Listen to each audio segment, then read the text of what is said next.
Complement system. तो complement system माने क्या है? Complement system belongs to a group of enzyme cascade system which enhances the immune system.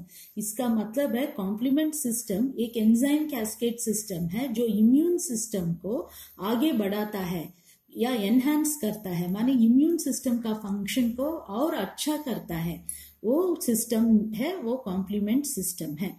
तो enzyme cascade system माने क्या है? एंजाइम कैस्केड सिस्टम माने कैस्केड मीन्स, कैस्केड का मतलब ही है signalling pathway in a biological cell. कौन सा भी बायोलॉजिकल सेल ले लो आप, वहां पे जो भी पाथवे, सिग्नलिंग पाथवे माने एक प्रोटीन दूसरे प्रोटीन को सिग्नल देना, वो तीसरे को देना, वो चौथे को देना, ऐसे पाथवे को हम कैस्केड बोलते हैं। These are series of events in which one event triggers the next in linear fashion। तो अगर एक इवेंट को आप ट्रिगर कर दिया तो वो स्टॉप नहीं होता। अगर एक पहला वाला प्रोटीन को आपने ट्रिगर कर दिया तो वो स्टॉप नहीं होता, वो आगे वाला सेकंड को ट्रिगर कर देता है, थर्ड को। जैसे न्यूक्लियर बॉम्ब में वो फिजन रहता है ना, वैसे ट्रिगर करता करता जाता है। So these are series of events in which one event triggers the next in linear fashion. In linear functions माने लाइन में चला जाता है आगे आगे ही। If the system involves enzymes it is called enzyme cascade system. तो अगर ये सिस्टम में एंजाइम्स इन्वॉल्व है तो उसको एंजाइम कैस्केड सिस्टम बोलते हैं। कॉम्प्लीमेंट सिस्टम में एंजाइम्स इन्वॉल्व है, इसलिए हम एंजाइम कैस्केड सिस्टम बोलते हैं। तो ये अदर एग्जाम्पल्स इसका क्या हुआ? कोआगुलेशन सिस्टम और फाइब्रिनोलाइटिक सिस्टम।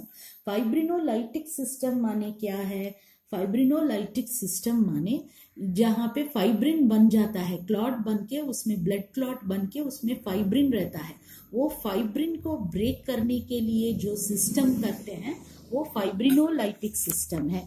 वो भी एक एंजाइम कैस्केड के सिस्टम की तरह ही है। अभी हम जाएंगे तो हमें मालूम हुआ what is an enzyme cascade system.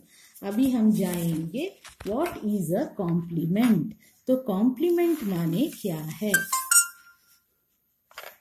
तो कॉम्प्लीमेंट माने क्या है, अभी इसको जाएंगे।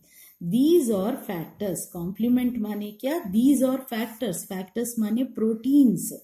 यहाँ पे फैक्टर्स क्या है? Proteins found in the serum in inactive form, they are activated by antigen antibody interaction. माने कॉम्प्लीमेंट्स माने वो प्रोटीन्स है जो सीरम में पाए जाते हैं। सीरम कहाँ रहता है? ब्लड में। जब ब्लड में हम सेल सब निकाल देता है, हमें क्या मिलता है? प्लाज्मा। वो प्लाज्मा से अगर हम क्लॉटिंग फैक्टर्स और फाइब्रिनोजन को निकाल देंगे तो हमें क्या मिलेगा? सीरम। तो सीरम में ये रहते हैं और इनएक्टिव फॉर्म में रहते हैं, और इनको एक्टिवेट करना है तो एंटीजन एंटीबॉडी का इंटरैक्शन होने का, तब ये एक्टिवेट होता है। दे आर हीट लेबाइल, माने ये हीट प्रोवाइड करने से डिस्ट्रॉय हो जाते हैं, माने क्योंकि ये प्रोटीन से डीनेचुरेशन हो जाते हैं। They never bind to free antigen और फ्री एंटीबॉडी। ये एंटीजन अगर फ्री पाया गया तो वो जाके बाइंड नहीं होता, अगर एंटीबॉडी फ्री पाया गया तो भी वो जाके बाइंड नहीं होता। They bind to antibody combined with an antigen. जब एंटीजन और एंटीबॉडी कॉम्प्लेक्स बनते हैं, कंबाइन होते हैं, तभी ये कॉम्प्लीमेंट जाके उनको बाइंड होके एक्टिवेट हो जाता है। It is a complex of 9 different factors called C12 and C9। तो ये कितना फैक्टर्स है कॉम्प्लीमेंट सिस्टम में? 9 C1 कॉम्प्लीमेंट से C9 कॉम्प्लीमेंट तक ये फैक्टर्स है। Again the C1 again has C1Q R and S, माने C1 अगेन इसमें, फिर इसमें C1Q है, C1R है, C1S है। सो टोटली कितने हो गए ये कॉम्प्लीमेंट्स?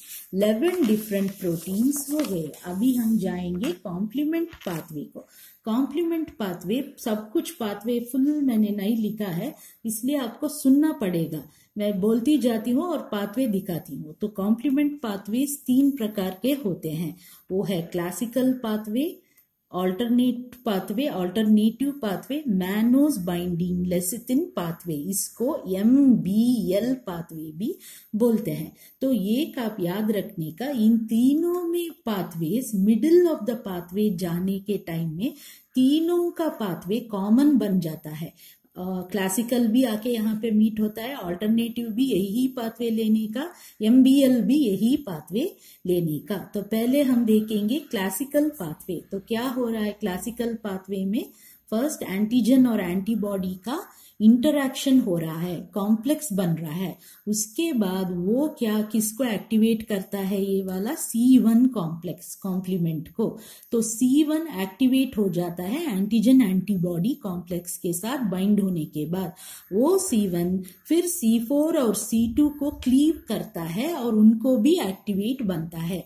क्लीव माने ब्रेक करना, C4 को C4A और C4B में ब्रेक करना, C2 को C2A और C2B में ब्रेक करना, और उनको क्या करता है वो एक्टिवेट करके क्लीव कर देता है। बाद में ये दोनों C3 कन्वर्टेज बनते हैं। बाद में ये दोनों क्या बनते हैं, C3 कन्वर्टेज बनते हैं। वो C3 कन्वर्टेज क्या करता है, C3 को एक्टिवेट करके C3 को क्लीव करता है, C3A C3B करके। C3A का दूसरा फंक्शन इंफ्लेमेटरी फंक्शंस में, इम्यून फंक्शंस में जाता है, देता है। और नेक्स्ट C3B क्या करता है, C5 कन्वर्टेज को एक्टिवेट करता है। C5 कन्वर्टेज क्या करता है, C5 को क्लीव कर देता है C5A और C5B में। C5A क्लीव होने के बाद वो एनाफाइलैक्टोसिन जैसा काम करता है, माने एलर्जीज उसमें, नेक्स्ट या हाइपर सेंसिटिविटी रिएक्शंस में, या act mast cells and activates mast cells and is also chemotactic. तो क्या क्या कर रहा है वो, एनाफाइलैक्टोसिन जैसा काम कर रहा है, वो मास्ट सेल्स को एक्टिवेट कर रहा है और वो कीमोटैक्टिक कर रहा है। कीमोटैक्टिक माने क्या है, केमिकल्स रिलीज करके वो केमिकल्स को अट्रैक्ट करना, मूव करके अट्रैक्ट करना, उसको कीमोटैक्टिक भी बोलते हैं। केमिकल्स रिलीज करके दूसरे सेल्स को अट्रैक्ट करना, उसको भी कीमोटैक्टिक बोलते हैं, जैसे फैगोसाइट्स उन सबको। अभी ये C5B क्या करता है, वो C6, C7, C8, C9 से ज्वाइन होके वो complex C5B to C9 form करता है। ये एक लाइटिक पाथवे है और ये जो है ना, ये सभी जाके टारगेट सेल पे होल्स, पोर्स बनाते हैं और वो सेल को लाइसिस कर देते हैं या मार देते हैं। तो ये हुआ क्लासिकल पाथवे। तो तीनों पाथवे का कॉमन पाथवे यहाँ से शुरू होता है। अभी हम जाएंगे ऑल्टरनेटिव पाथवे। तो ऑल्टरनेटिव पाथवे कैसे ट्रिगर होता है, ऑल्टरनेटिव पाथवे ट्रिगर होता है बैक्टीरिया, फंगस, वायरस, उनके सरफेसों से क्या हो जाता है, ये C3B जो रहता है वो माइक्रोब को जाके ज्वाइन होता है। तो C3B वो ये माइक्रोब से, या माइक्रोब माने क्या, बैक्टीरिया, फंगस, वायरस, इन सब से जाके मिलके फिर फैक्टर B से भी जाके मिलके C3 कन्वर्टेज बनाता है।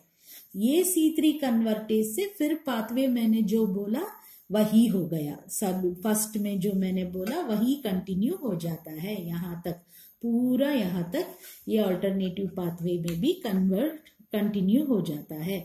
अभी हम जाएंगे मैनोस बाइंडिंग लेसिथिन पाथवे या MBL पाथवे। तो MBL पाथवे यहाँ पे क्या करता है, MBL binds with components on microbes. तो MBL जाके माइक्रोब माने क्या, वही बैक्टीरिया, फंगाई, पैथोजेंस, उनके सरफेस के ऊपर जाके बाइंड कर लेता है।